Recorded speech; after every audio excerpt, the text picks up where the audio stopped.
Hello friends, इस file के अंदर अपन देखेंगे भरतपुर राज्य का मध्यकालीन इतिहास। ओके।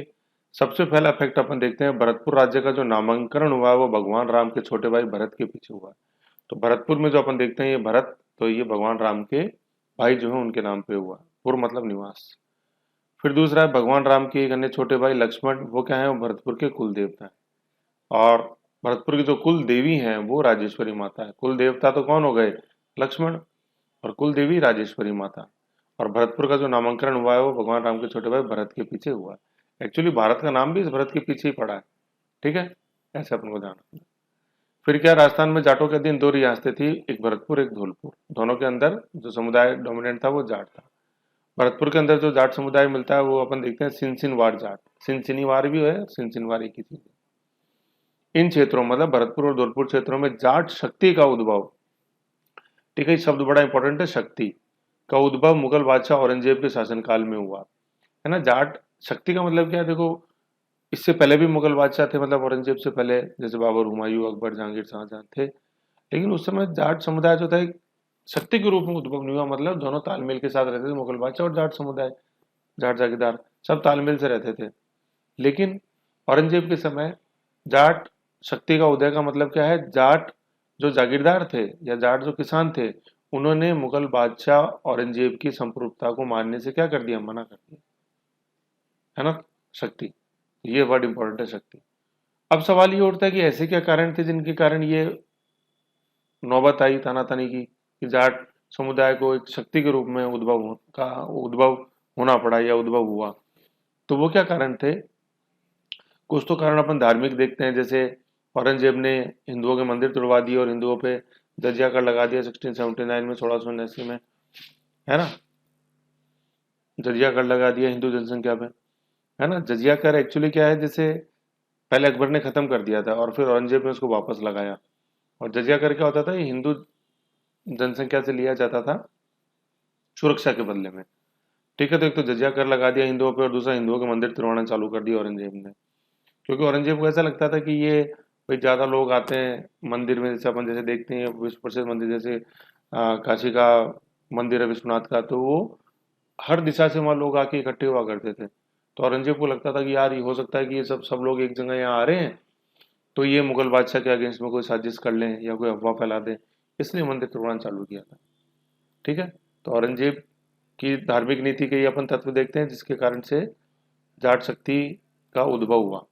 और नेक्स्ट कारण अपन देखते हैं, दूसरा अन्य जो कारण है वो है आर्थिक, कि मुगल जो भू राजस्व अधिकारी थे वो जाट किसानों से मनमाना भू राजस्व वसूलते थे, मनमाना।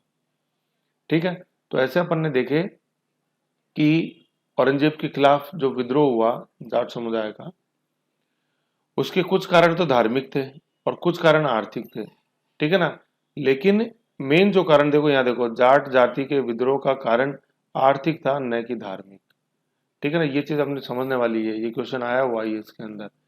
ठीक है, कि जाट जाति ने जो या जाट समुदाय ने जो विद्रोह किया उसका मेन कारण क्या था, आर्थिक था या धार्मिक था। तो अपन को ध्यान देना है क्या था मेन कारण, मेन कारण आर्थिक था। ठीक है ना, धार्मिक इतना डोमिनेंट नहीं था जितना कारण आर्थिक था। कारण तो वैसे दोनों थे, लेकिन दोनों में से एक चुनना है जब अपने को, तो अपन क्या चुनेंगे, आर्थिक। आर्थिक फैक्टर ज्यादा इंपॉर्टेंट था क्योंकि ये उपजाऊ क्षेत्र था। आज भी अपन देखते हैं अपना सरसों अनुसंधान केंद्र कहाँ है, भरतपुर में। और ज्यादा जो उत्पादन होता है अन्नों का, वो अपने पूर्वी राजस्थान के अंदर ही ज्यादा होता है कंपेटिवली पश्चिमी राजस्थान के। तो ऐसे अपन को समझना है। ठीक है, तो ये क्वेश्चन अगर आए कि मुगल बादशाह औरंगजेब के अगेंस्ट में जाट समुदाय ने जो विद्रोह किया तो उसका मेन कारण क्या था, मेन कारण आर्थिक था, न कि धार्मिक। आज वैसे अगर अपन मेंस में देखते हैं तो कारण धार्मिक भी थे और आर्थिक। ठीक है, ये चीज। फिर नेक्स्ट अपन देखते हैं अब गोकुल के बारे में, गोकुला या गोकुल के बारे में। ओके। ओके, अब अपन देखते हैं गोकुला।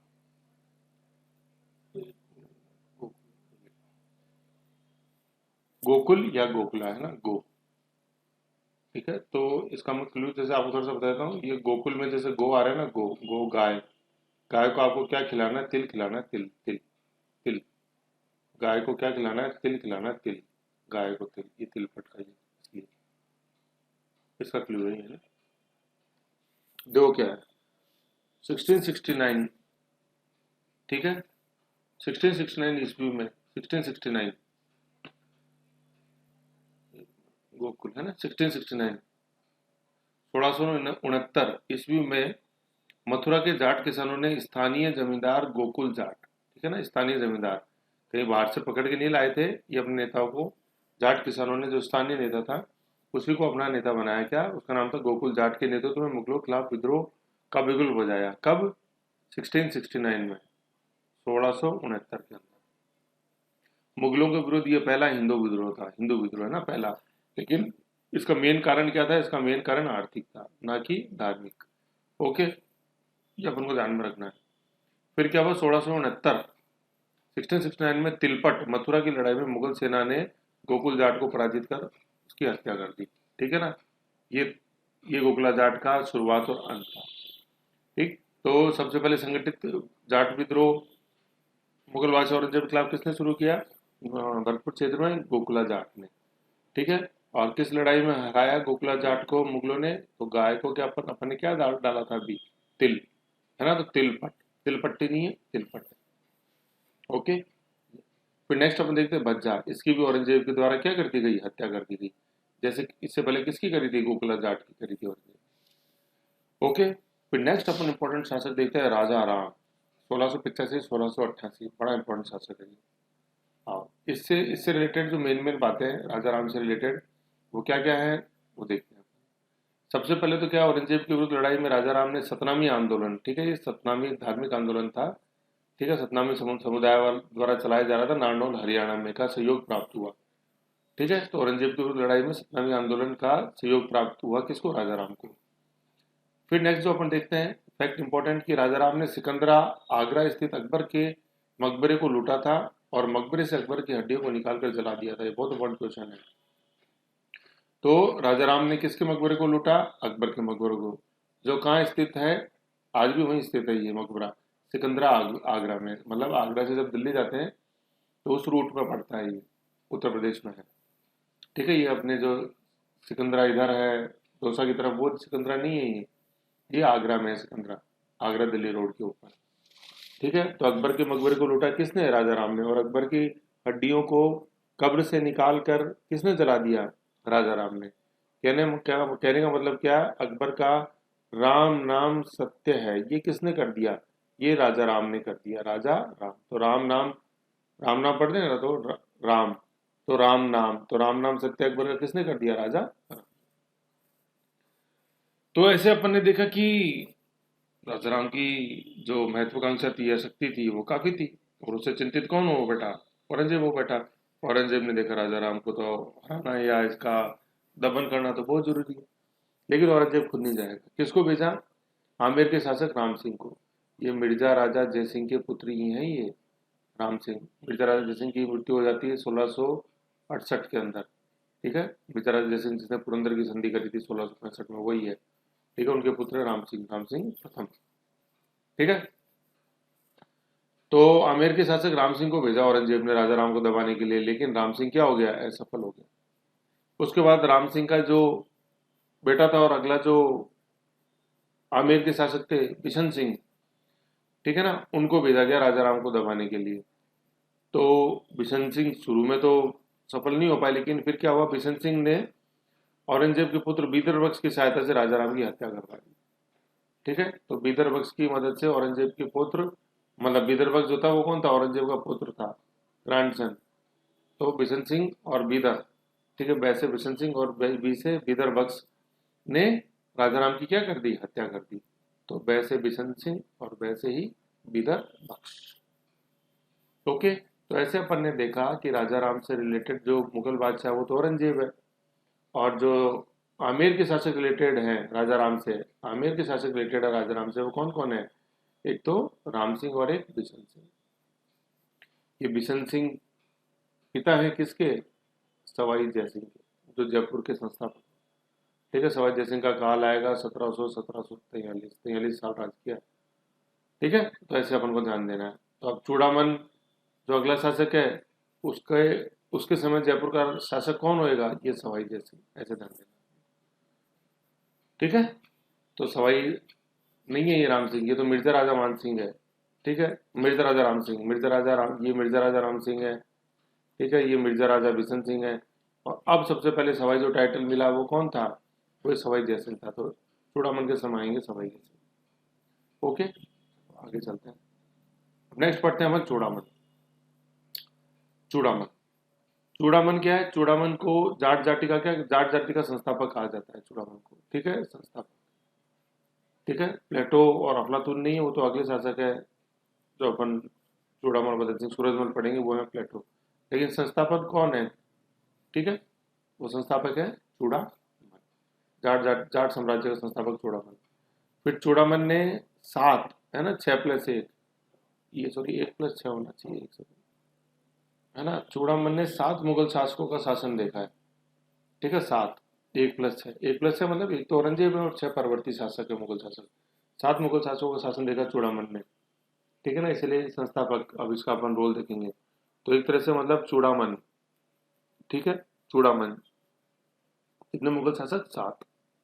कौन कौन? एक तो 1+6 है, तो एक तो ये मेन हो गया औरंगजेब। फिर ये परवर्ती मुगल शासक है कौन? बहादुर शाह प्रथम, जो मुअज्जम नाम से था, पहले बहादुर शाह प्रथम के नाम से शासक बना।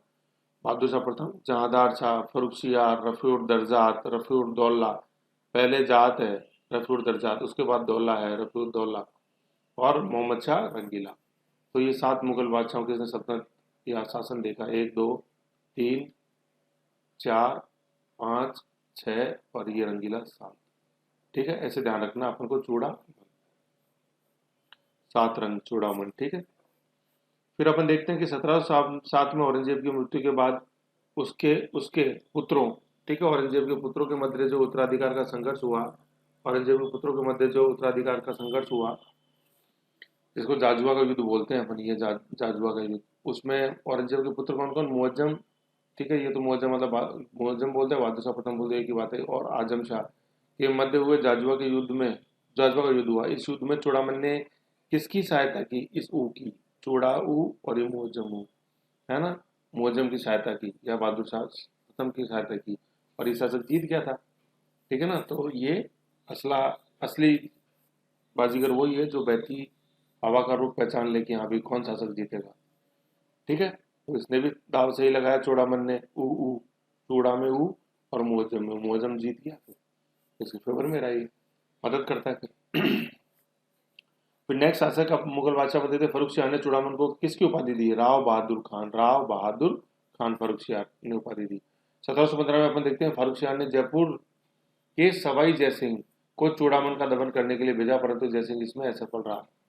ठीक है ना, अभी मैंने बताया था ऊपर आपको, किशन सिंह के पुत्र हैं सवाई जयसिंह। इस सवाई की उपाधि जो है ये जयसिंह को, ये औरंगजेब ने दी थी। ठीक है, तो चूड़ामन का दमन करने के लिए भेजा जयसिंह को, लेकिन जयसिंह इसमें असफल हो गया। फिर 1721 में वापस मुगल, अगले मुगल बादशाह मतलब रफीउद्दौला, रफीउद्दौला के बाद मोहम्मद शाह रंगीला आए, इन्होंने वापस सवाई जयसिंह को चूड़ामन का दमन करने के लिए भेजा। ठीक है, तो जैसे इनके पिता ने सूझबूझ दिखाई थी, मतलब सवाई जयसिंह के पिता ने सूझबूझ दिखाई थी, जैसे ऊपर अपन ने देखा था कि विदर्भ पक्ष का सहयोग ले लिया था, ऐसे इस बार सवाई जयसिंह ने किसका सहयोग ले लिया?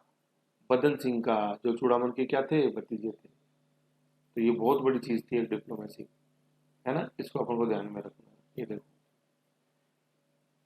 इस बार जय सिंह मतलब सवाई जय सिंह ने बदन सिंह, जो कौन था, चूड़ामन के भतीजे को अपनी ओर मिला लिया और थून के किले पर अधिकार कर लिया। अपनी हार से निराश होकर चूड़ामन ने आत्महत्या कर दी। यार अपने ही साथ नहीं दे रहे तो जीने का क्या मतलब, ये। ठीक है, तो मोहम्मद शाह रंगील ने सवाई जय सिंह को पुनः भेजा चूड़ामन का दमन करने के लिए या उनको हराने के लिए। एक मिनट, आवाज कम हो गई थी, है ना। मोहम्मद शाह रंगीला ने सवाई जय सिंह को पुनः चूड़ामन का दमन करने के लिए भेजा, और इस बार जो था जयसिंह ने किसकी मदद ली? चूड़ामन के भतीजे बदन सिंह की मदद ली और थून के किले पर अधिकार कर चूड़ामन को हरा दिया, जिससे फिर हतोत्साहित होकर चूड़ामन ने क्या कर लिया? सुसाइड कर लिया। ये चीज है ना। ओके, फिर नेक्स्ट, एक सेकंड, अब नेक्स्ट अपन देखते हैं बदन सिंह। तो पहले तो ये देखो कि बदन सिंह की मदद, या बदन सिंह ने किसकी मदद करी थी? सवाई जय सिंह की। ठीक है, तो अब अगला शासक कौन बनेगा? बदन सिंह बनेगा। और बदन सिंह को शासक बनने में कौन कौन मदद करेगा? सवाई जय सिंह करेगा।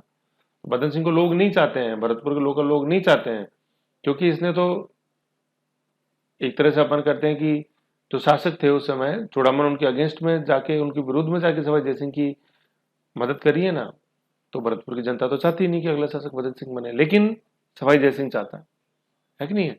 ये चीज है। तो चूड़ामन के बाद अपन देखते हैं, चूड़ामन के बाद अपन देखते हैं बदन सिंह। ओके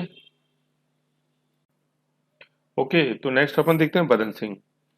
तो अपन ने ऊपर देखा कि बदन सिंह ने अपने पिता के अगेंस्ट में बगावत करके सवाई जय सिंह का सपोर्ट किया था। ठीक है, तो इसका फिर फर्क क्या पड़ा? देखो यहाँ फर्क यहाँ पड़ेगा, एक सेकंड रुको। हाँ, कि चूड़ामन के बाद मोहकम सिंह, ठीक है ना, चूड़ामन के बाद मोहकम सिंह शासक बना, परंतु सवाई जय सिंह ने बदन सिंह को शासक बनाकर ब्रजराज की उपाधि व डीग की जागीर दी। किसे? बदन सिंह को। ठीक है, तो अपन ने क्या देखा कि भाई चूड़ामन के समय बदन सिंह ने सवाई जय सिंह की मदद करी, लेकिन आम लोग जो हैं वो चूड़ामन के बाद बदन सिंह को शासक नहीं बनाना चाहते थे। तो चूड़ामन के बाद शासक कौन बना? मोहकम सिंह बना। मोहकम सिंह, मोहन नहीं, मोहकम। ठीक है ना, मोहकम। मोह जो था इनको क्या था? कम था, तो मोहकम। ठीक है, लेकिन सवाई जय सिंह ने किसका सपोर्ट किया? बदन सिंह का सपोर्ट किया, क्योंकि इससे पहले अपन देख चुके थे चूड़ामन के हराने में सवाई जय सिंह की मदद किसने करी थी? बदन सिंह ने करी थी। तो सवाई जय सिंह ये चाहते थे कि भरतपुर का अगला शासक कौन बने? बदन सिंह बने। तो सवाई जय सिंह ने बदन सिंह को ब्रजराज, मतलब ब्रज मतलब इस प्रदेश को ब्रज बोलते हैं अपन, मथुरा से सटता हुआ, तो वहां के तुम राजा हो, ब्रजराज हो, और डीग की जागीर दी। ठीक है ना, डीग इधर यूपी की तरफ ही है, भरतपुर यूपी के बीच में। ठीक है, तो ऐसे जयपुर और भरतपुर के अंदर अच्छी दोस्ती हो गई, और भरतपुर से फिर काफी लोग आके जयपुर में भी बस गए। और आज जयपुर में अपन जो ये एरिया देखते हैं ना, बास बदनपुरा, बास का तो मतलब होता है निवास, मूल निवास, बास, है ना। और ये बास बदनपुरा, जैसे आ, जल महल से थोड़ा सा पहले राइट हैंड में पड़ा है सुभाष चौक जो है ना, जैसे हवा महल से आगे जाओगे तो सुभाष चौक, फिर सुभाष चौक से अपन आगे निकलो तो राइट हैंड साइड में ये ईदगाह की तरफ ये बास बदनपुरा पड़ता है। तो यहाँ पे ये बास बदनपुरा है ना, बदन सिंह के नाम के पीछे ये बदनपुरा। तो जो कछवा और जाट जो दोस्ती थी सवाई जय सिंह के समय अपनी पराकाष्ठा पे थी। ठीक है, ये सवाई जय सिंह। फिर बदन सिंह ने क्या है, डी कुम्हेर व वेर के दुर्गों का निर्माण भी करवाया। डी का इंपॉर्टेंट है। फिर वेर दुर्ग के अंदर नौलखा बगीचे में सफेद महल भी बनवाया। किसने? बदन सिंह ने, व्हाइट मार्बल का। बदन सिंह ने ही अपने जीवन काल में 1755 में राज्य की बागडोर अपने पुत्र सूरजमल को सौंप दी थी। ये ध्यान रखना। तो देखो, बदन सिंह का जो सपोर्टर है वो सवाई जय सिंह है ना, बदन सिंह सवाई जय सिंह समर्थक। फिर बदन सिंह के पुत्र आए सूरजमल, और इधर सवाई जय सिंह के पुत्र आए ईश्वर सिंह, है कि नहीं, मारवाड़ राजकुमारी के पुत्र। ठीक है, ईश्वर सिंह। तो सवाई जय सिंह का पुत्र ईश्वर सिंह आ गया इधर, और इधर बदन सिंह का पुत्र सूरजमल आ गया। ठीक है, तो सूरजमल भी सवाई जय सिंह के समर्थक थे।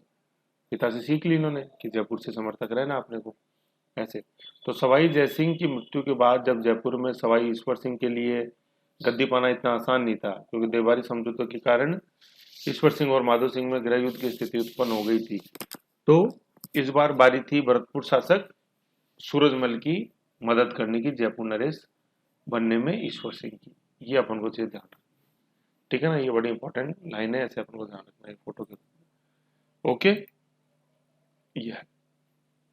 नेक्स्ट अपन देखते हैं सूरजमल। सूरजमल 1775 से 1763 काल है इनका। 1755 से 1755, सॉरी 1775 नहीं, 1755 सूरजमल 1755 से 1763, 1755 से 1763। वास्तविक नाम था इनका सुजान सिंह, है ना, सुजान गंगा संवत सुजान, इसलिए अपन को ध्यान रखना है इनका, ये सुजान। ठीक है ना, सुजान। वैसे तो सूरजमल नाम से तो शासक बने, सूरज, और मेन नाम क्या है? सुजान। ठीक है, मूल नाम सुजान, वास्तविक नाम सुजान। तो सूरजमल को पहले तो क्या बोलते हैं? जाट जाति का प्लेटो बोलते हैं, या जाट जाति का अफलातून बोलते हैं। प्लेटो का तो मतलब होता है यूनानी दार्शनिक जो प्लेटो था, जो कूटनीति और जो स्टेट क्राफ्ट था, राज्य संबंधी जो विधा थी उसके लिए जाना जाता था। ऐसे ही सूरजमल ने कैसे बेहतर प्रशासन हो, कैसे जैसे योग्य नौकरशाही की इन्होंने शुरुआत करी, कृषि सुधार किए, तो कैसे बेहतर राज्य चलेगा, मराठाओं की मदद करी कूटनीति। तो इस राजनीतिक दूरदर्शिता के लिए तो इनको प्लेटो कहा जाता है, जाट जाति का। और अफलातून मतलब ये एक ईरानियन हुआ है, ईरानियन करेक्टर हुआ है, जो कि अपने साहस और पराक्रम के लिए जाना जाता है। अफलातून पर्शियन, ठीक है। जैसे अपन देखते हैं हीमैन वगैरह हैं अपने, हीमैन, चाचा चौधरी और साबू जैसे अपन ने देखा है, तो ऐसे ये एक काल्पनिक पात्र है जो अपने शौर्य और बल और शौर्य के लिए जाना जाता है, अफलातून पर्शियन, ठीक है। तो सूरजमल को जाट जाति का प्लेटो और जाटों का अफलातून कहा जाता है। ओके। फिर जयपुर के सवाई जयसिंह के देहांत के बाद, जैसा भी मैंने ऊपर बताया था, जयपुर के सवाई जयसिंह के देहांत के बाद सवाई ईश्वर सिंह को जयपुर के सिंहासन पर बिठाने में अहम भूमिका इन्होंने निभाई थी। किसने? सूरजमल ने। तो सूरज जैसे अपन बोलते हैं तो सूरज, सूरज है ही सन, ठीक है। और जैसे अपन प्लेटो बोलते हैं तो प्लूटो था, जो एक क्षुद्र ग्रह बन गया, पहले 9 ग्रह थे, अब एक माइनस हो गया, 8 रह गए। तो प्लूटो, तो सूरजमल प्लूटो, ऐसे ध्यान रख लेना अपन को।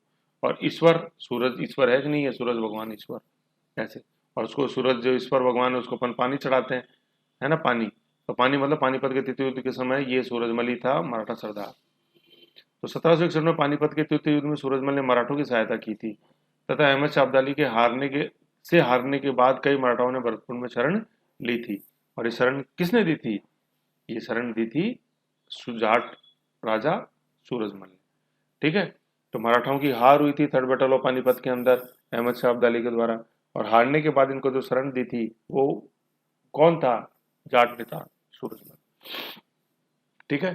फिर सूरजमल की जो वाइफ थी किशोरी देवी, सूरजमल की पत्नी, ने मराठा महिलाओं की युद्ध के दौरान मदद की थी। बहुत इंपॉर्टेंट है किशोरी देवी, ठीक है। किशोरी देवी किनकी वाइफ?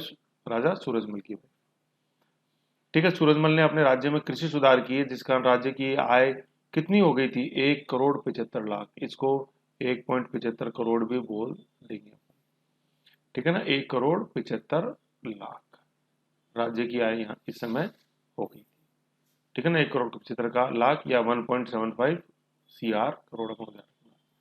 ओके। फिर क्या था, जैसे अभी मैंने बताया कि इन्होंने अपने राज्य में योग्यता आधारित नौकरशाही की शुरुआत की थी, मेरिट बेस्ड ब्यूरोक्रेसी, कि जिसमें योग्यता है, मतलब एग्जाम नहीं होता था, लेकिन पहले भाई जैसे फिजिकल जैसे आज होता है वैसे फिजिकल लिया गया, दौड़, तलवारबाजी, घुड़सवारी जानता है कि नहीं जानता, और वित्त में जैसे लगाना है तो फाइनेंस जानता है कि नहीं जानता, ऐसे, ठीक है। तो योग्यता आधारित ब्यूरोक्रेसी। फिर क्या, इन्होंने डीग के प्रसिद्ध जल महलों का निर्माण किया। देखो डीग में महल तो ऊपर चले गए बदन से, और डीग में जल महलों का निर्माण करवाया था किसने? सूरजमल ने। फिर उन्होंने सबसे इंपॉर्टेंट, उन्होंने लोहगढ़ दुर्ग, भरतपुर दुर्ग को लोहगढ़ दुर्ग, अवैध दुर्ग, अजय दुर्ग के नाम से भी जाना जाता है, उसका निर्माण इन्होंने करवाया था, ठीक है। फिर क्या देखते हैं अपन कि 1763 में नजबुद्दौला खां, जो एक रोहिला सरदार था, रोहिला क्या है ये? जो अपने पश्चिमी उत्तर प्रदेश है, गंगा और यमुना के दोआ वाला प्रदेश, इसको रोहिलखंड बोलते हैं। तो वहाँ रोहिला सरदार होते थे। इनके पीछे जैसे स्टेशन का नाम पड़ा हुआ है दिल्ली में, सराय रोहिला, जिसको अपन बोलते हैं, सराय मतलब घर, रोहिला सरदारों का गढ़ था वो। अंग्रेजों ने वहाँ उसको फिर हरा के वहाँ स्टेशन बनाया, सराय रोहिला, चौकी थी पुलिस चौकी पहले। तो नजीबुद्दौला खां, ठीक है ना, नजीबुद्दौला खां रोहिला सरदार था, से युद्ध में हिंडन नदी, यमुना नदी के की सहायक नदी के किनारे इनकी मृत्यु हो गई, ठीक है। हिंडन नदी ये यमुना की एक सहायक नदी है, इसके किनारे युद्ध हुआ सूरजमल का, किससे? रोहिला सरदार नजीबुद्दौला से। और फिर वहीं कुछ दिनों के बाद इनकी मृत्यु इस युद्ध में पराजय के बाद हो जाती है, ठीक है। नजीबुद्दौला खां लड़े बहुत पराक्रम से, लेकिन नजीबुद्दौला खां रोहिला सरदार था, छापामार युद्ध प्रति में पारंगत था, तो इस कारण फिर कुछ समय पश्चात महाराजा सूरजमल की मृत्यु हो जाती है।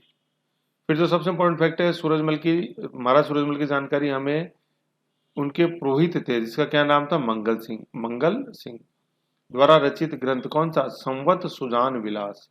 सुजान वास्तविक नाम था, अपन ने देखा था सूरजमल का। तो संवत सुजान विलास नामक ग्रंथ से अपन को सूरजमल के समय की, महाराज सूरजमल के समय की जानकारी अपने को मिलती है। और ये संवत सुजान विलास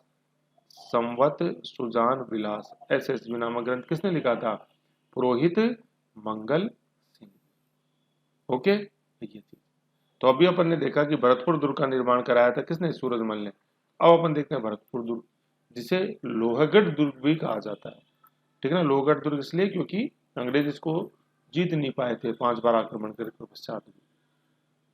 तो लोहे के समान ये अवैध होने के कारण इसे लोहगढ़ दुर्ग भी कहा जाता है। तो अब अपन देखते हैं भरतपुर दुर्ग। ये भरतपुर, ये हाँ, नेक्स्ट अपन देखते हैं अपन भरतपुर दुर्ग। ठीक है, भरतपुर दुर्ग को अन्य नामों से भी जाना जाता है, और वो अन्य नाम कौन कौन से हैं? लोहागढ़ दुर्ग, अभेद दुर्ग, अजय दुर्ग मतलब अजयगढ़, और यह पूर्वी सीमांत का पैरी। पूर्वी सीमांत का मतलब भरतपुर जैसे अपने पूर्वी सीमा पे है, तो आगरा से अगर राजस्थान में एंटर करेंगे तो सबसे पहले भरतपुर ही आएगा, भरतपुर धौलपुर। तो पूर्वी सीमांत का पैरी बोला जाता है भरतपुर दुर्ग को। लोहागढ़ दुर्ग तो इसलिए क्योंकि अभी अपन जैसे देखेंगे लॉर्ड लेक ने इसको 5 बार जीतने का प्रयास किया, लेकिन 5 बार जीत नहीं पाया, 5 बार आक्रमण किया। तो लोहगढ़ दुर्ग, और फिर इसके ऊपर ये जो अष्ट धातु के जो दरवाजे लगे हुए हैं वो भी इसको अभेद बनाते हैं, तो इसलिए इसको लोहा, जैसे लोहे को भेदना इतना आसान नहीं होता, इसलिए इसको लोहगढ़ दुर्ग बोला जाता है। अभेद दुर्ग, जैसे मैंने बताया 5 माह तक आक्रमण किया, भीषण आक्रमण, तो भी इसको नहीं जीत पाए अंग्रेज। और अजयगढ़, अजय राय है, ठीक है ना, और पूरी सीमांत का परिवहन होता है। ओके, फिर इसका निर्माण किसने करवाया? सूरजमल ने। कब करवाया? 1733 में। ठीक है, 1733 में सूरजमल ने इसका निर्माण करवाया। इसमें इस दुर्ग के अंदर, जैसे मैं भी आपको दिखाऊंगा, 2 बिल्डिंग्स बनी हुई हैं, एक तो जवाहर बुर्ज और एक फतेह बुर्ज। ठीक है, बुर्ज का मतलब होता है जैसे यूं बड़ा सा कोई यूं टावर टाइप यूं बना देना, उसको बुर्ज बोलते हैं, जैसे बुर्ज खलीफा नहीं है, ऐसे बुर्ज। ठीक है, तो इस दुर्ग में जवाहर बुर्ज कब बनाई गई? 1765 में जवाहर सिंह, अभी देखेंगे अपन, सूरजमल के पुत्र जवाहर सिंह द्वारा दिल्ली विजय के उपलक्ष्य में बनवाई गई जवाहर बुर्ज। जवाहर सिंह ने दिल्ली जीती 1765 में, तो जवाहर बुर्ज बन गई। और फिर फतेह बुर्ज अपन देखेंगे कि 1805 में रंजीत सिंह द्वारा अंग्रेजों पर विजय के उपलक्ष्य में बनवाई गई। ठीक है ना, जवाहर बुर्ज और फतेह बुर्ज। फतेह बुर्ज रंजीत सिंह ने फतेह करी, रंजीत सिंह ने फतेह करी किस पे? अंग्रेजों पर। ठीक है, अंग्रेज 1805 में 5 बार आक्रमण किया था, 5 में 5 बार, 1805 में 5 बार लॉर्ड लेक, रंजीत सिंह ने फतेह करी थी अंग्रेजों पे।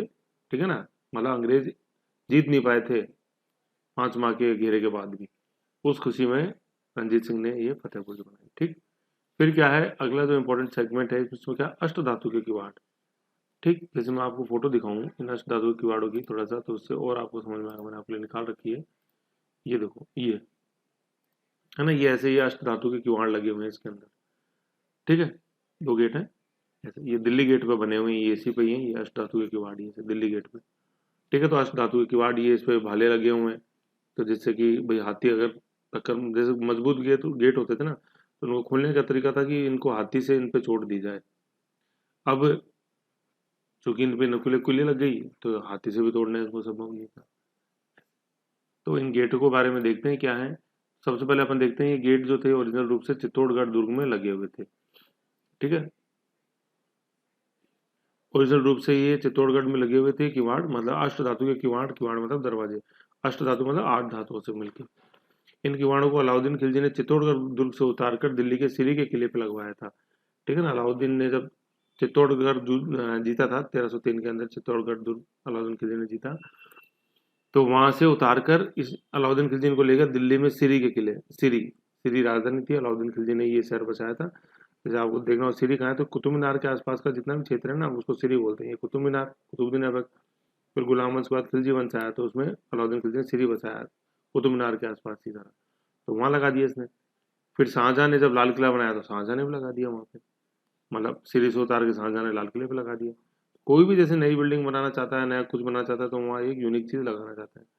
तो फिर ऐसे ही जब 1733 में ये बन गया आपने भरतपुर दुर्ग, तो 1765 में जवाहर सिंह ने इनको इस दुर्ग में लगा दिया। ठीक है, तो ये बड़ा इंपॉर्टेंट है, ये मेंस के अंदर क्वेश्चन आता है, प्री में भी आता है। अष्ट धातु के किवाड़ किस दुर्ग के फेमस है? भरतपुर दुर्ग के। मूल रूप से किवाड़ कहाँ थे? चित्तौड़गढ़ दुर्ग में। वहां से कौन ले गया? अलाउद्दीन खिलजी। कहाँ? सीरी के किले में। फिर वहां से ये लाल किले में चले गए, और लाल किले से भरतपुर के दुर्ग में किसने लगाए? जवाहर सिंह ने। अभी कैसे याद रखना है आपने को, भाई लाल किले से लेके आया ना भरतपुर में, तो कौन? जवाहर सिंह। तो इसका मतलब और लाल किला कहाँ है? लाल किला दिल्ली में, आज भी दिल्ली में ही है, हमेशा दिल्ली में था, कहाँ जाएगा। ठीक है, तो जवाहर सिंह दिल्ली से लेके आया, तो इसका मतलब जवाहर सिंह ने दिल्ली फतेह करी। हाँ साहब करी, ये देखो ऊपर 1765 में जवाहर बुर्ज भी तो बनाया ऐसे। तो इसका कहने का मतलब ये हुआ है कि जवाहर सिंह ने जब दिल्ली जीती 1765 में, तो उसने 2 चीज की है।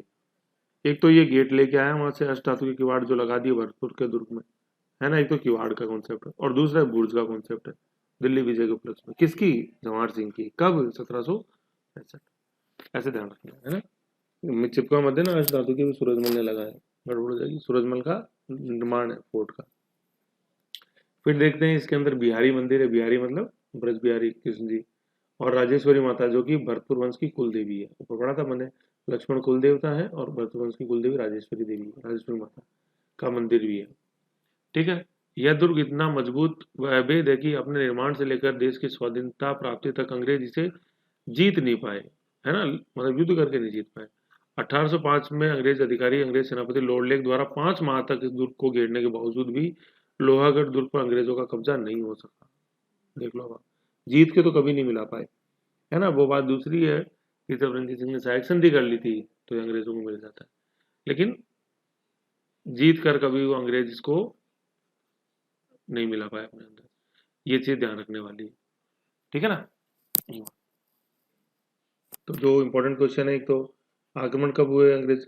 1805 में। किसने किया? लॉर्ड लेक ने। और कितनी बार आक्रमण किया? 5 बार आक्रमण किया। तो मतलब जैसे 5 माह तक घेरा रहा, और ये भी है कि 5 बार इसके ऊपर आक्रमण किए गए और फिर भी ये दुर्ग अभेद बना। ओके, ये चीज। फिर ये हो गया। हाँ, फिर एक इंपॉर्टेंट कॉन्सेप्ट ये है, इस दुर्ग के चारों ओर पानी से भरी गहरी खाई है जिसे सुजान गंगा कहा जाता है। शुरू से यही खाई, और खाई इसमें क्या है, ये भी छोड़े हुए हैं, क्या? मगरमच्छ। ये भी, ये विशेषता भी इस दुर्ग को अभेद बनाती है। ओके, जैसे मैं इसकी फोटो दिखाऊं आपको, ये देखो, ये ये देखो, ये गूगल पे,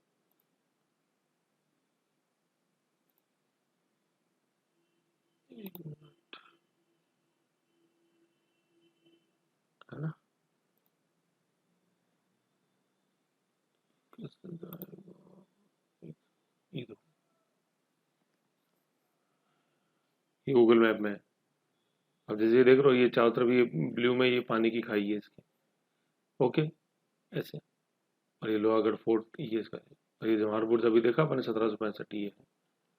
ठीक है, ये चीज इसके अंदर है।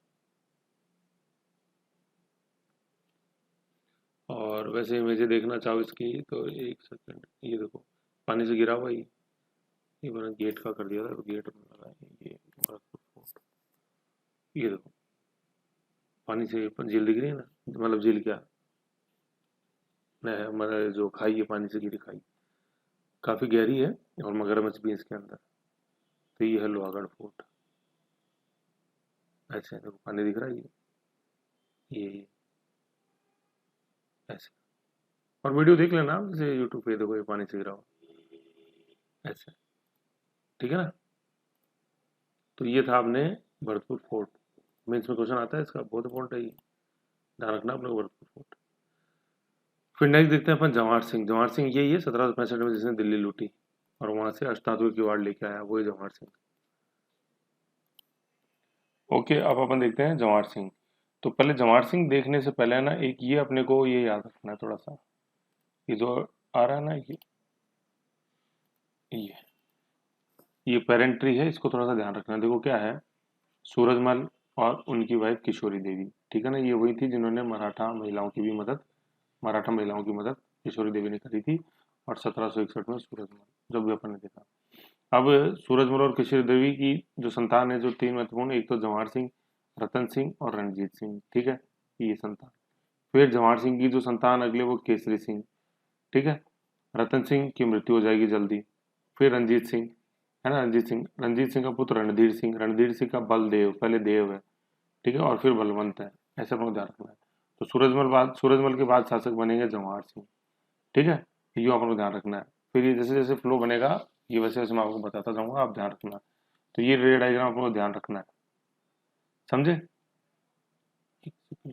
मेन फाइल में आते हैं, ठीक है। ये यहीं लगा हुआ है, नोट्स पे भी आपके।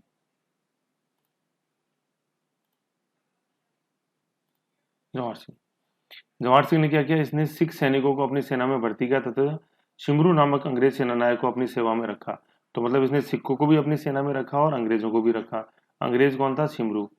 चिमरू के नेतृत्व में जवाहर सिंह ने एक पेशेवर सेना का निर्माण किया। पेशेवर सेना का निर्माण का मतलब क्या होता है? पेशेवर सेना का मतलब क्या होता है कि हमेशा ट्रेनिंग देके आप उसको रेडी रखोगे और वो डिसिप्लिन पे चलेगी। ऐसा नहीं है कि आक्रमण हो गया और सो रहे हैं, है ना। पेशेवर का मतलब कि जैसे मान लो बोला गया कि आक्रमण करना है तो वो हमेशा वो रेडी रहे सेना, और डेली मतलब वो जो ड्रिल होती है वो किया जाए, यूनिफॉर्म में रहे, ये पेशेवर है।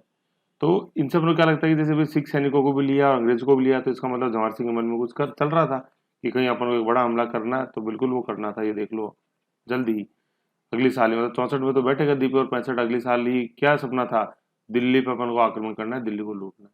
तभी तो सिख सैनिकों को जो मतलब अच्छे ट्रेंड थे सैनिक, और अंग्रेजों के पास तो जैसे तकनीक थी बारूद की मतलब बारूद को एक छोटी सी गोली के रूप में यूज करके दूर से ही सटीक हमला करने की, सटीक व प्रभावी हमला, है ना। तो इसलिए ये अंग्रेज बंदूक, भाई बाबर तो तोप लेके आया था, तो तोप को आप जेब में थोड़ी रखोगे, और अंग्रेजों के पास वो थी छोटी पिस्टल, है कि नहीं। तो तोप और बंदूक में दिन रात का फर्क होता है, आपको पता ही। ऐसे ठीक है, तो ये सब चल रहा था जवाहर सिंह के दिमाग में, और जवाहर सिंह ने 1765 में दिल्ली को लूटा। और क्या लिया है वहां से? लाल किले से अष्टधातुओं की वाड़, जो वर्तमान में भरतपुर दुर्ग के दिल्ली दरवाजे पे लगे, अभी बताया था। वह काली संगमरमर का सिंहासन, जो वर्तमान में डी के महलों में रखा, वो भी लेकर आया। ठीक है, और फिर दिल्ली विजय की स्मृति में जवाहर सिंह ने भरतपुर दुर्ग में जवाहर बुर्ज का निर्माण भी करवाया। अभी अपन ने देखा ही था, अभी भरतपुर दुर्ग के ऊपर जब अपन ने देखा था उसमें मैंने बताई थी चीजें आपको। ठीक है, ऐसे फिर क्या है, थोड़ा सा जो अनहोनी इनके साथ हुई, चलो जीत तो लिया, खूब हुआ। जवाहर सिंह 1767 में पुष्कर स्नान हेतु गए। पुष्कर से वापस लौटते समय जयपुर के सवाई माधो सिंह, ईश्वर सिंह का जो पुत्र था, सॉरी, सवाई जयसिंह के पुत्र थे। ईश्वर सिंह और माधो सिंह दोनों भाई थे, ठीक है ना। सवाई माधो सिंह 1750 और 68 जबरू शासक बने कि सेना ने इन्हें मावंडा के युद्ध में पराजित कर इनसे कामा परगना हड़प लिया। कामा डी कामा, है नहीं। ठीक है, तो भरतपुर स्नान करने के लिए गए थे, वापस लौटते समय जयपुर नरेश माधो सिंह, ठीक है, जयसिंह के दोनों पुत्र हैं, ईश्वर सिंह माधो सिंह, दोनों के बीच में गृह युद्ध हुआ, ईश्वर सिंह और माधो सिंह। तो माधो सिंह ने इनको माउंडा के युद्ध में इन्हें पराजित किया और कामा परगना इनसे हड़प लिया। और फिर अपन देखते हैं 1768 में इनका देहांत हो जाता है। तो जवाहर सिंह से रिलेटेड जो इंपॉर्टेंट बातें हैं, वो सबसे इंपॉर्टेंट है दिल्ली लूट, और दिल्ली लूट में अष्टधातु का दरवाजा, और एक जवाहर बुर्ज जो इन्होंने भरतपुर दुर्ग में दिल्ली विजय के उपलक्ष्य में बनाई। ओके ओके, फिर आगे बढ़ते हैं अपन। जवाहर सिंह के बाद रतन सिंह भरतपुर का शासक बना। रतन सिंह, जवाहर सिंह के बाद भरतपुर का शासक जो अगला शासक बना वो कौन? वो रतन सिंह। तो इस रेड डायग्राम से क्लियर हो ही रहा है, सूरजमल, फिर जवाहर सिंह, अब जवाहर सिंह के बाद ये रतन सिंह। ठीक है, अब अगले शासक जो बनेंगे केसरी सिंह, ये कौन है? ये जवाहर सिंह के पुत्र। तो थोड़ा सा आप देखो भाई, सूरजमल के बाद बन गया जवाहर सिंह, अब जवाहर सिंह के बाद कायदे से कौन बनना चाहिए था? केसरी सिंह, लेकिन बीच में कौन कूद पड़ा? रतन सिंह। बना कि नहीं बना? समझो इस चीज को। सूरजमल के बाद बन गए जवाहर सिंह, अब जवाहर सिंह के बाद बनने थे केसरी सिंह, लेकिन अपन ने देखा कि बीच में ही कूद पड़े ये भाई रतन सिंह, बेटे को नहीं मिल के भाई बन गया अगला शासक।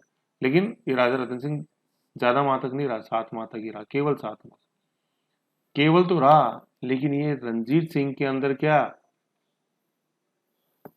महत्वाकांक्षा पैदा कर गया। रंजीत सिंह ने देखा साला जब रतन सिंह बन सकता है तो मैं क्यों नहीं बन सकता शासक? जरूरी थोड़ा कि केसरी सिंह ही बने, समझ रहे हो। तो जवाहर सिंह के बाद रतन सिंह बना, ठीक है, केवल 7 माह ही, लेकिन ये रंजीत सिंह के अंदर महत्वाकांक्षा पैदा कर गया। ठीक है, तो अभी अपन देखेंगे कैसे। तो जवाहर सिंह के बाद बना रतन सिंह जो साथ में नहीं रहा, और रतन सिंह के बाद केसरी सिंह जो कि जवाहर सिंह का पुत्र था वो बना। ठीक है, ये देखो, है ना। अब ये पहली लाइन ये बड़ी इंपॉर्टेंट है, देखो आप, ये जो अभी समझाया उससे लिंक है। केसरी सिंह, जवाहर सिंह के भाई रंजीत सिंह ने मराठा एवं सिखों की सहायता से भरतपुर का राज्य प्राप्त करने के लिए आक्रमण कर दिया। अब सोचो आक्रमण क्यों हुआ? तो ये क्योंकि जवाहर सिंह तो गया, जवाहर सिंह के बाद बन गया रतन सिंह जो केवल 7 माह रहा, ठीक है, और रतन सिंह के बाद बन गया केसरी सिंह। ठीक है, तो कायदे से तो जवाहर सिंह के बाद बनना केसरी सिंह ही था, रतन सिंह तो जबरदस्ती बीच में कूद पड़ा और केवल 7 माह ही रहा। तो इस रतन सिंह ने रंजीत सिंह के अंदर महत्वाकांक्षा पैदा कर दी कि नहीं, ये केसरी सिंह नहीं, ये रंजीत सिंह ही बनेगा अगला शासक। ये था लफड़ा। ठीक है, तो ये चीज आपको ध्यान रखनी, तो ये पेरेंट्री से ध्यान रखना अपन को।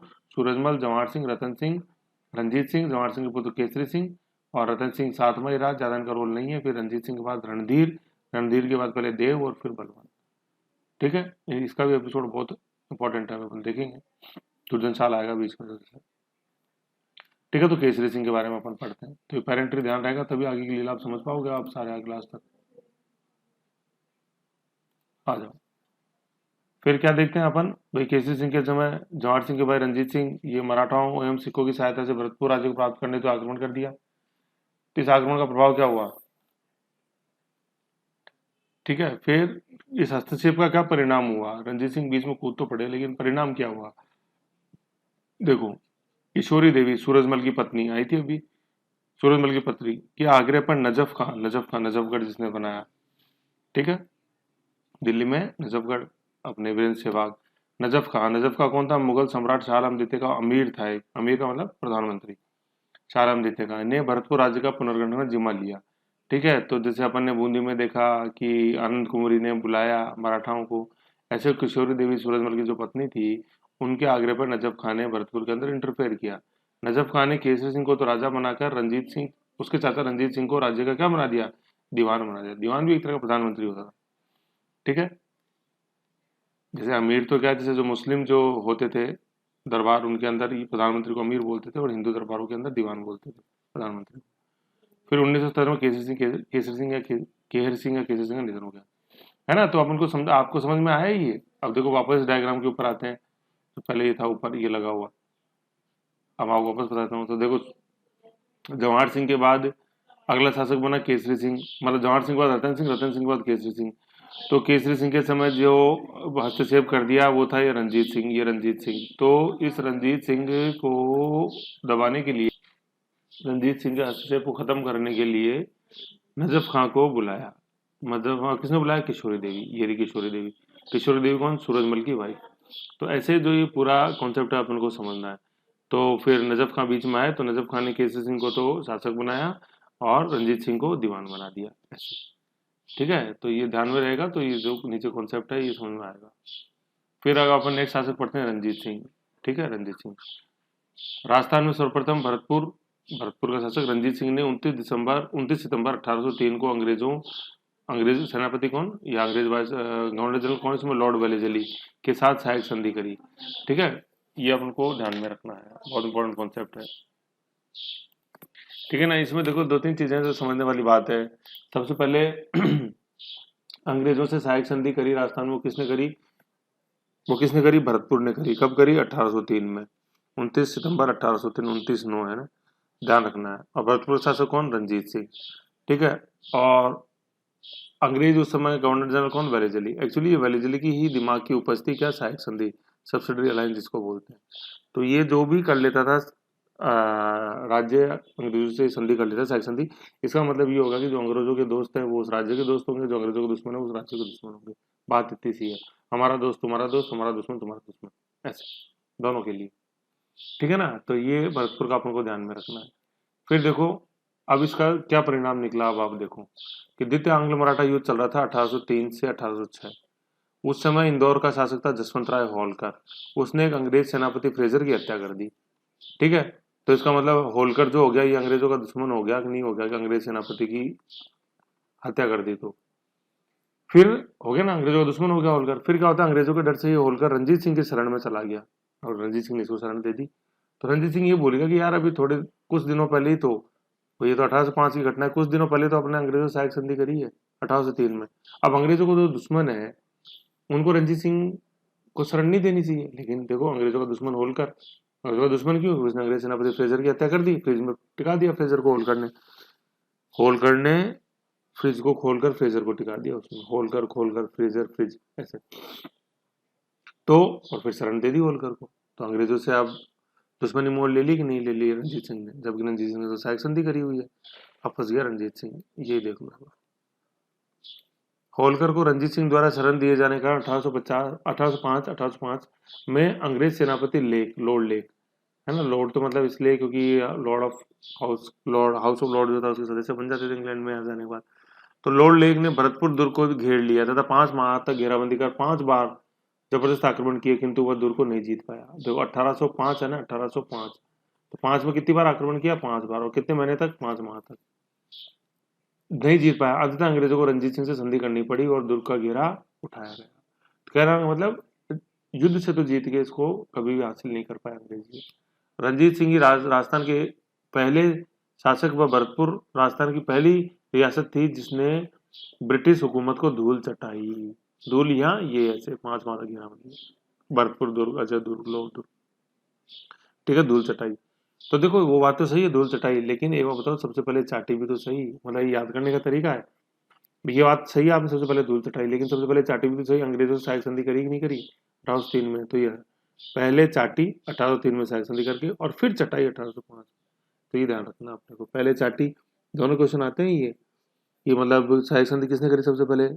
भरतपुर ने। कब? 29/9/1803। और कौन था उस समय भारत का गवर्नर जनरल? Lord Wellesley.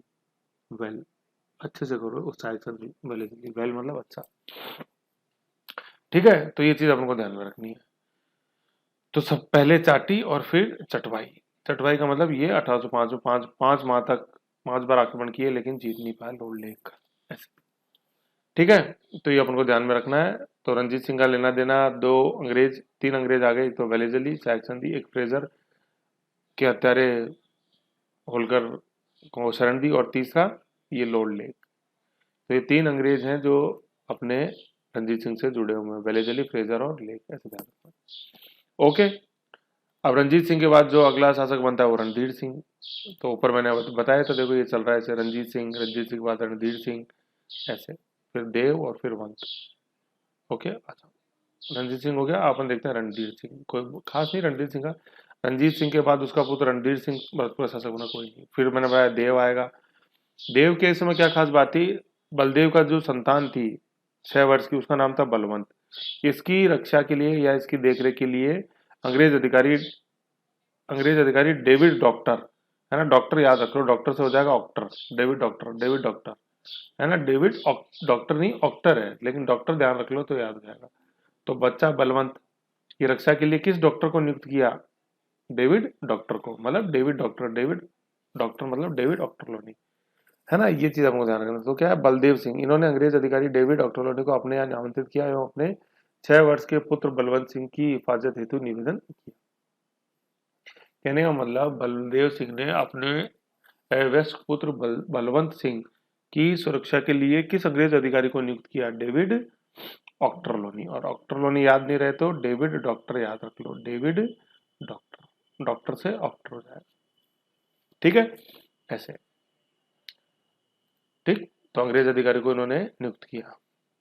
फिर नेक्स्ट अपन देखते हैं दुर्जन साल, ठीक है। अब ये दुर्जन साल बीच में आ जाएगा, जबरदस्ती घुसा है बीच में, है ना, तो इसको मैंने और शॉर्ट एंड स्वीट कर दिया कि बलदेव सिंह ने अंग्रेज अधिकारी डेविड ऑक्टरलोनी को अपने वयस्क पुत्र बलवंत सिंह की हिफाजत हेतु नियुक्त किया।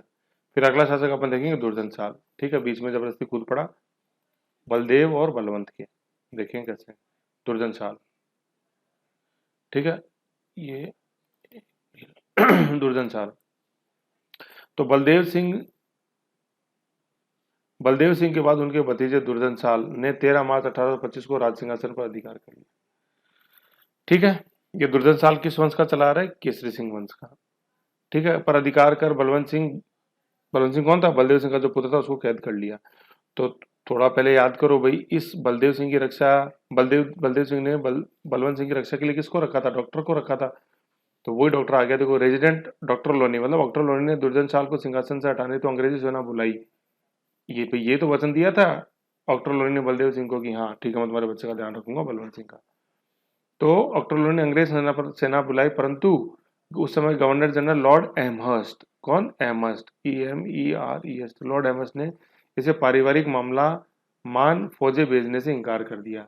इस अपमान को डॉक्टर लोनी, मतलब डॉक्टर लोनी सहन नहीं कर पाए, कुछ समय बाद ही उनका देहांत हो गया। किसका? डॉक्टर लोनी का।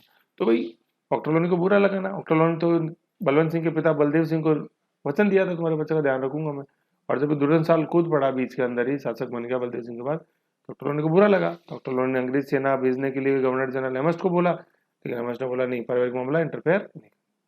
डॉक्टर लोनी को बुरा लगा और डॉक्टर का फिर डिप्रेशन से क्या हो गया, फिर एमएस को फील हुआ कि नहीं सही था बेचारा डॉक्टर लोनी। इसके बाद अंग्रेज सेनापति कैम्बर मेयर सेना लेकर भरतपुर आए एवं आक्रमण कर दुर्जनशाल से दूर खाली करा लिया। उसे गिरफ्तार कर आगरा भेज दिया गया। भरतपुर में राज सिंहासन बलवंत सिंह को बैठा दिया गया, है कि नहीं। तो अहमद को अक्ल आई, लेकिन अक्ल कब आई? डॉक्टर लोनी के जाने के बाद ऐसे। और फिर अहमद ने किसे भेजा? कैम्बर मेयर को भेजा, और कैम्बर मेयर में फिर बलवंत सिंह को राज सिंहासन के ऊपर बैठाया, ये बलवंत ऐसे।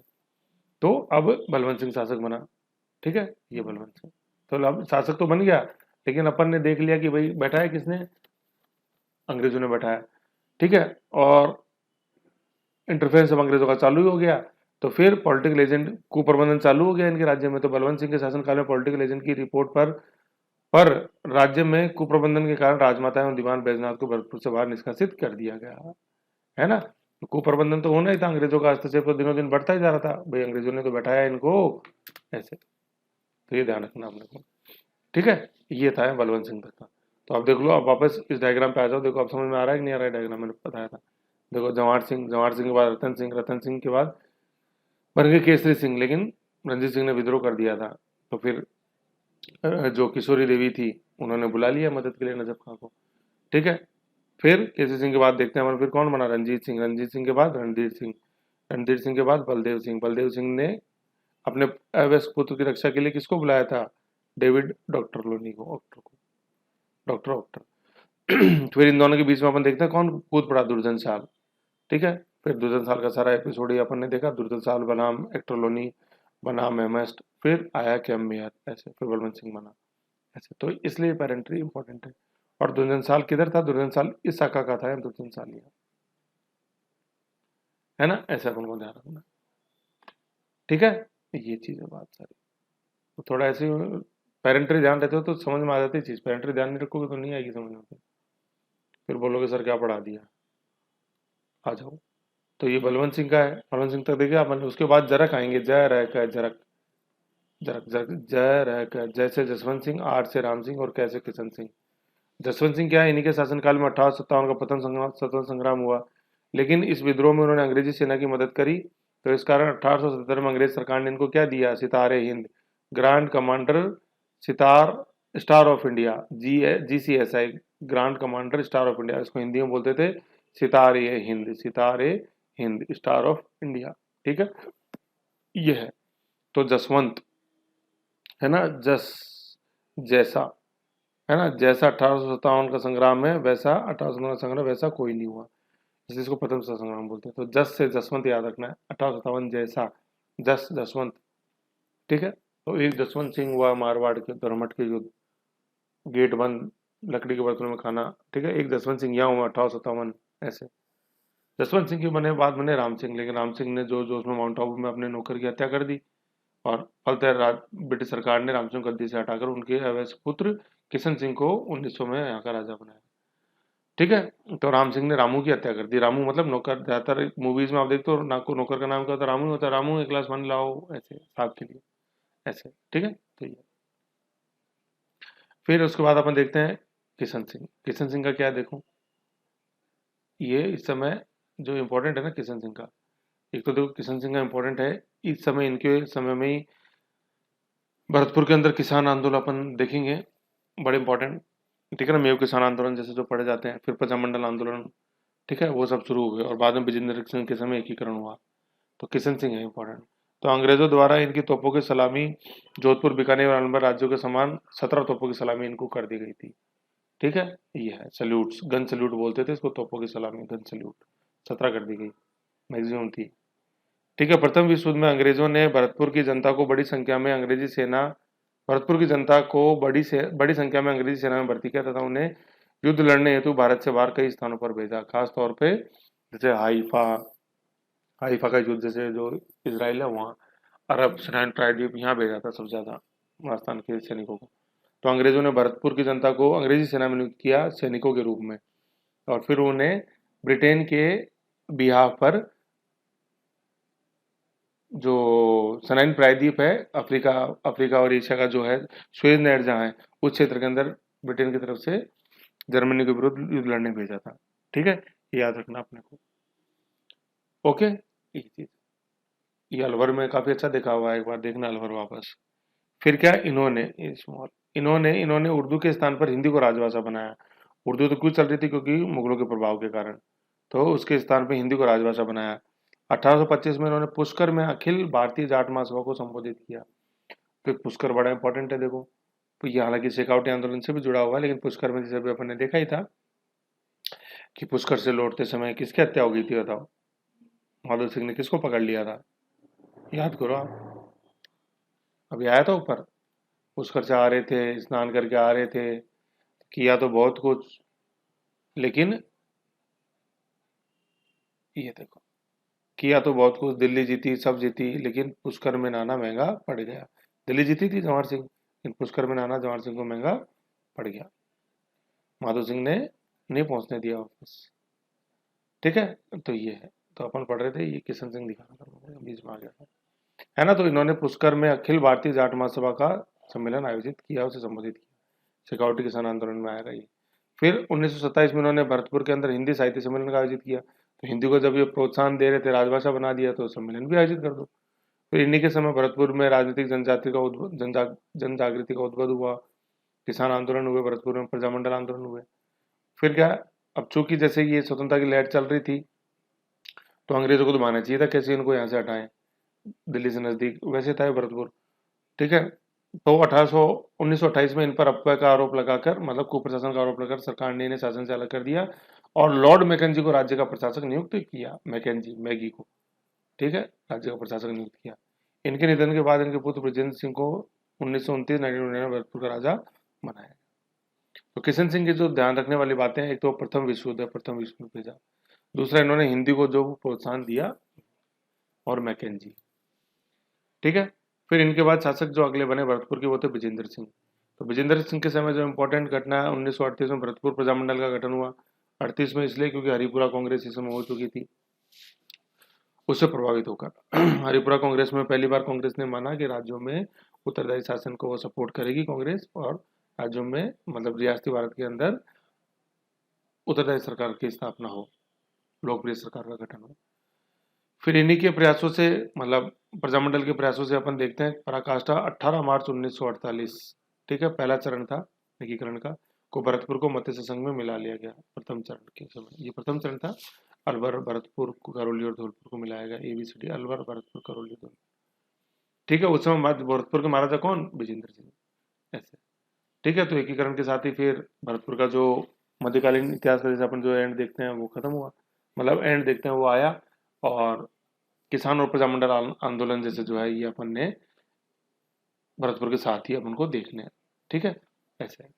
तो विजेंद्र सिंह के समय इंपॉर्टेंट घटना है जो प्रजामंडल और फिर भरतपुर का मत्स्य संघ में मिलाया जाना, या मत्स्य संघ में जो एकीकरण हुआ भरतपुर का, वो हुआ। ब्रजेंद्र, ब्रज प्रदेश खत्म हो गया ना, ब्रज प्रदेश खत्म, ब्रजेंद्र खत्म, ऐसे।